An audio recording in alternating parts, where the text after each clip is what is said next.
మిత్రులందరికీ నమస్కారం. మిత్రులారా, ఈరోజు మనం తాటి చెట్టు నుంచి తాటి ఆకులు గీయించి మన గోవులకి మనకు కూడా ఒక పాకలాగా ఏర్పాటు చేద్దాము నివాసానికని రోజున తాటి చెట్లు ఏవైతే ఉన్నాయో మన పొలం దగ్గర అవి మనం గీయించుకోవడం జరుగుతుంది.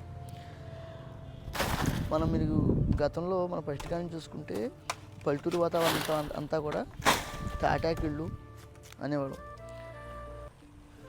ఇప్పుడు కూడా కొంతమంది నేను అక్కడెక్కడ చూస్తే చుట్టిల్లాగా వేసుకుని అది వంటకి అని చెప్పేసి తాటాకులతో ఈ మధ్యన మన యూట్యూబ్లో కానీ లేకపోతే కొన్ని సందర్భాల్లో చాలా బాగుంటుందని ఈ రోజున తాటాకిళ్ళే మనం చూసుకుంటే అది వేసవికాలమైనా వర్షాకాలమైనా ఏ వాతావరణానికి తగ్గట్టు ఆ వాతావరణాన్ని అనుకూలంగా ఉంటుంది.